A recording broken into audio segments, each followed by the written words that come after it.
Let's think about this for a second. What actually happens when a completely burnt-out editor stumbles upon an entire life's work, deliberately left unfinished in an isolated Devon cottage? Well, today we are diving into a mystery that is incredibly quiet but, honestly, deeply captivating. We're talking about a forgotten artist, a hidden room, and a secret that's been preserved perfectly in time for over half a century. So to get to the bottom of this, we have to start with Frances Stowe. She's a 47-year-old editor from London. And for 23 straight years, her entire job was fixing other people's words. You can imagine the burnout, right? Seeking a real escape, she decides to take a 3-month leave at this remote stone cottage tucked away in the Devon countryside. But as you'll see, this quiet little retreat very quickly turns into a full-blown investigation the second she steps inside. The very moment Frances turns that heavy iron key and pushes open the door, it's like walking into a time capsule.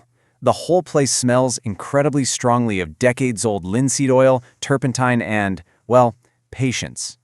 The stone floor is worn completely smooth, and it's just speckled with these dried little drops of cerulean blue and cadmium yellow. Looking over at this deeply stained workbench, it hits Frances immediately. This is absolutely a place where someone worked. But the big question is, what exactly were they working on? Now, to really understand the work, we first have to understand the space itself. This cottage features these massive windows running the entire length of the north wall. And they weren't just put there for the view. They were built purely to capture what's known as north light. If you aren't familiar, this is the steady, unchanging, cool light that painters absolutely rely on because it doesn't flatter things, it shows the world exactly as it is. And that perfectly impartial light is falling right onto a forgotten 50 by 60 centimeter canvas, just quietly propped up against the west wall. It's when Frances takes a closer look at this canvas that she discovers our first major clue. The painting is clearly meant to be the view straight out of those exact north windows. But something is totally off. The canvas shows this beautiful open summer garden, a completely clear blue sky, and a perfectly unbroken stone wall. But when you look outside the actual window, there is a massive 40-year-old ash tree right in the middle, entirely blocking the center of the garden. That huge tree simply does not exist in the painting. No trace of it. And the canvas itself is a total contradiction. It's quite literally a painting suspended in time. On the right side, the work is totally masterful. It's fully realized. You can see the stone wall built up with these really confident layers of grays and browns. But then you look at the left side. It is completely bare. There are just these provisional, tentative pencil marks that kind of trail off into a ghostly suggestion. So, you really have to ask yourself, why on earth was this painting just left in the middle of itself? I mean, the studio was cleared out, the brushes were meticulously cleaned, the shelves were totally empty, but this one single canvas was left behind, propped up, staring back at the room it was created in. Was this some sort of sudden accident? Or was it a highly deliberate act by a painter who knew for a fact they were never coming back? Well, the investigation deepens when we look beneath that old workbench. Tucked away in a swollen wooden drawer, Frances unearths a hidden folder, tied up with some faded cotton tape. And inside this thing is an absolute treasure trove of evidence. We're talking tentative pencil sketches of the wall that evolve into these really advanced color studies. There's also a 1968 letter from a gallery that finally gives our mystery painter a name, Miss Ruth Voss. But honestly, the most crucial item in there is a single quick sketch of a very young ash tree. Right in the margin of that quick little tree sketch, Frances finds a handwritten note that is genuinely shocking. Ruth Voss actually wrote, "It will cover the view entirely in 10 years, perhaps less." Think about what that means. That changes everything. Ruth knew the tree was growing. She knew her absolute favorite view was slowly being destroyed, and yet she just kept painting the clear sky anyway. Why would she do that? To figure this out, Frances heads over to a local farmhouse to try and get some answers. By talking to a farmer named Mrs. Trevorrow, a real timeline finally starts to emerge. It turns out Ruth Voss came to this exact cottage every single summer starting way back in 1961. And for 11 summers, she worked prolifically. But then, in August of 1972, she packed up and left weeks earlier than usual. She abandoned that canvas. And then, in the spring of 1973, she passed away. And that brings us to a pretty tragic revelation. 39. Ruth Voss was only 39 years old when she died. So we aren't talking about an elderly woman who is simply running out of stamina. Not at all. She was a brilliant young artist whose time was just suddenly, abruptly cut short. That means this unfinished painting wasn't just some discarded random project. It was the record of her very last summer.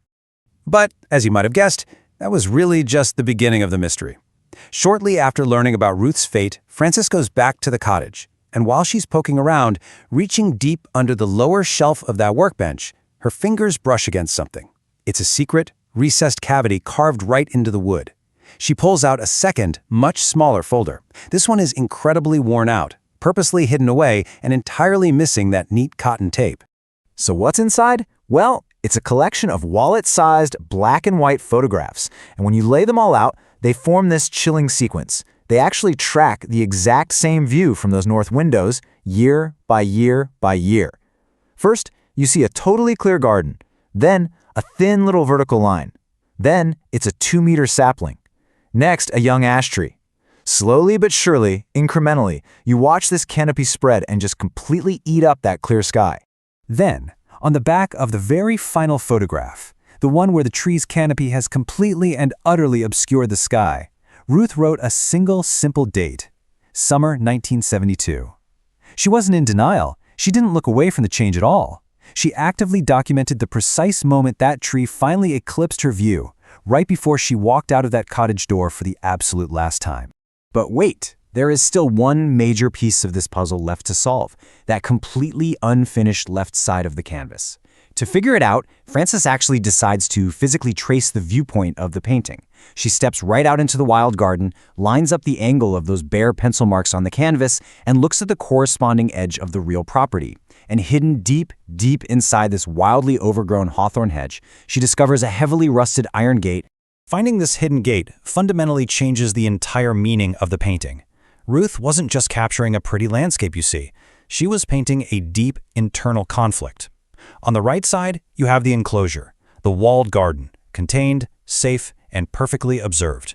But over on the left, the unfinished side, she was gesturing toward that rusted gate, an opening, an exit, a way out of the enclosure. And that raises a genuinely profound question. Did Ruth Voss just simply run out of time to paint that exit as her health rapidly declined? Or was leaving the exit unpainted a highly deliberate artistic choice? Was she accepting the enclosed space she was in, or was she signaling an absolute inability to find a way out? It's wild to think about. While sitting there with the canvas in the fading evening light, Frances has this incredibly powerful realization. The painting doesn't actually need finishing. As she puts it, the painting is not incomplete. It's a record of where the work had been when the work stopped. Leaving the canvas exactly as it was made was Ruth's ultimate way of honoring reality. It's a flawless record of a summer that ended before the work itself did. And then it hits Frances. She remembers a specific physical clue from out in the garden.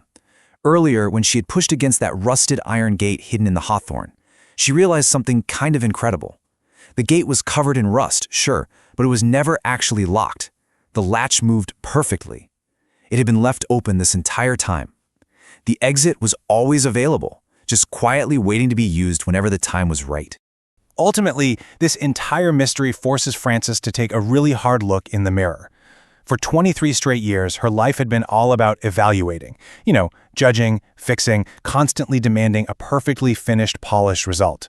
But Ruth taught her the incredible power of attending, just simply watching, accepting, and being truly present as things change around you, even when something like a tree slowly grows over your absolute favorite view.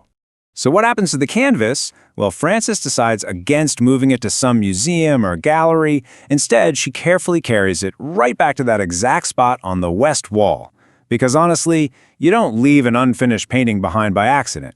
She leaves it perfectly preserved in that steady, cool north light, exactly where it has sat for 53 years, just waiting for someone to find it. It leaves us with a lot to think about. Are you just evaluating your life, constantly rushing toward some finished result? Or are you truly paying attention to it, watching it carefully before it inevitably changes? If this mystery makes you question what really happened in that cottage, let us know your thoughts in the comments. And hey, if you enjoy stories where history, mystery, and forgotten secrets intertwine, don't forget to subscribe to Stillwater Storyhouse. Thanks so much for joining me for this explainer, and I will see you next time.